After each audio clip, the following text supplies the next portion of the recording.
You are listening to Proof Text, a Glossa House podcast exploring Scripture and all things related to it. New episodes are released daily. For more information, check out glossahouse.com and subscribe to our channels on Spotify and YouTube. Welcome and enjoy. Hey, welcome back to Proof Text. I'm Dr. Mario, and this is what we call What's in the Name. Let's talk about Naphtali. We've been walking through the different sons of Judah, and Judah being one of them, and we covered Judah and Dan and all these other guys.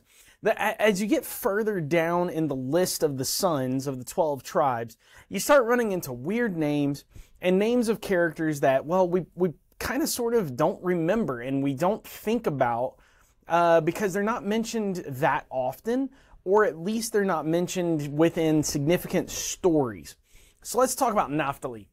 Let's talk about the etymology, the poignancy, and the application for us as New Testament believers.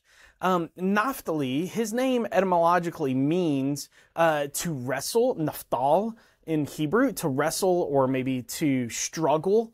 And really where that comes from, etymologically, is that Leah and Rachel were having a battle between each other, as sisters often do.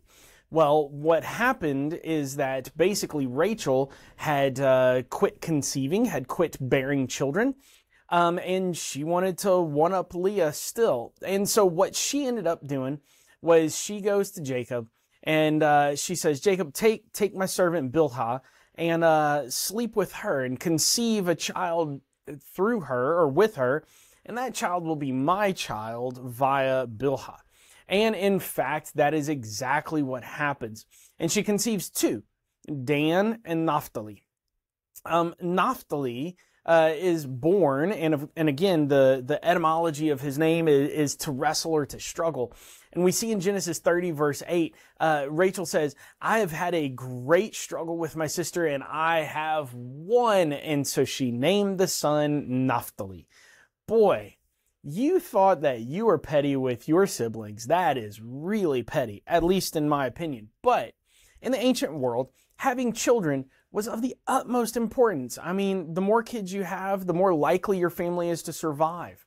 The more likely it is that, quote unquote, God has blessed you. Now, of course, that's not how we perceive it today via the New Testament and the New Covenant, but that is exactly what happened at that point in time. Naphtali, who struggles throughout his life, is one of the brothers that does indeed sell Joseph into slavery and struggles with this woe. But ultimately, Naphtali moves into the region that later in the New Testament is noted as Capernaum. So sort of kind of up northernish. And Naphtali is there in the territory. But Naphtali gets mentioned a lot. And so now we're talking about the poignancy, not only of the etymology of his name, but the poignancy in the story. Naphtali gets mentioned a lot in the early chapters of the book of Judges. In the book of Judges, the group that is called Naphtali, the descendants of Naphtali, should have been those that struggled with, that waged war with, that wrestled with the Canaanites. And yet we see in chapter 1 that Naphtali did not drive out the Canaanites in the land of Beth Shemesh or in the land of Beth Anath. And they lived among the Canaanites.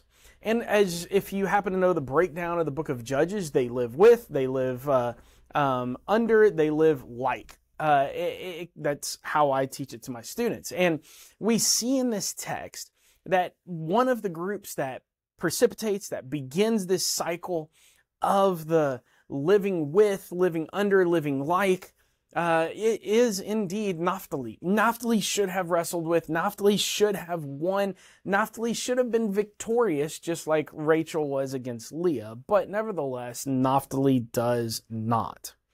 Now, why is this interesting and why does this matter to us as New Testament believers? Now, in the New Testament, Naphtali, as far as I can find, is mentioned twice.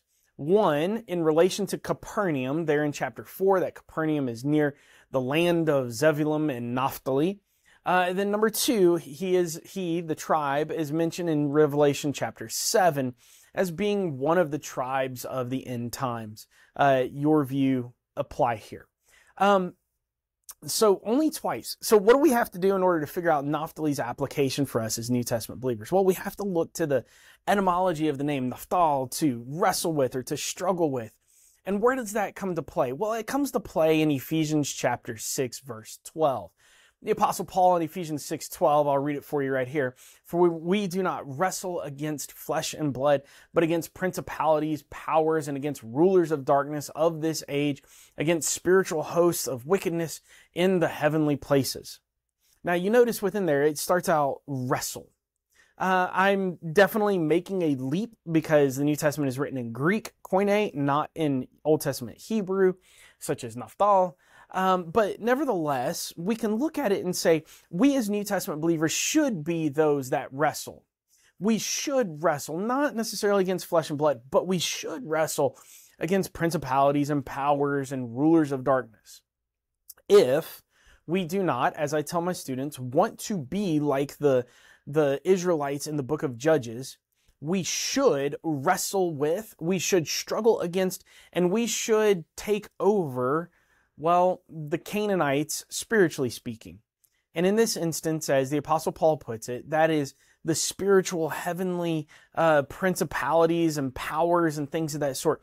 We should wrestle against those and we should be victorious so that then wickedness is defeated and we don't live lives like wicked people.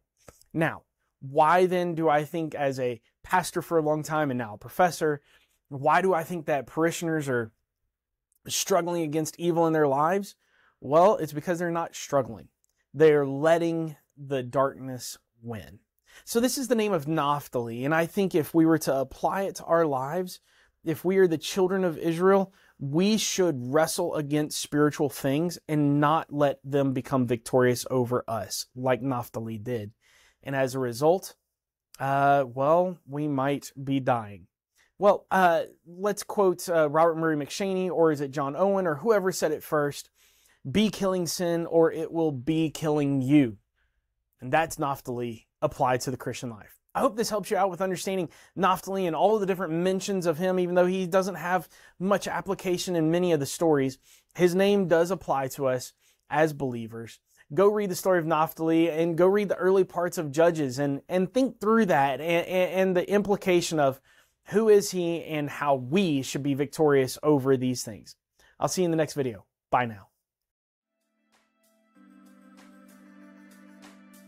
Interested in growing your ancient language skills but not sure where to start? Glossa House can help. From illustrated readers and short stories to lexicons and grammars, Glossa House offers a variety of resources for beginning, intermediate, and experienced ancient language learners. Head to glossahouse.com today.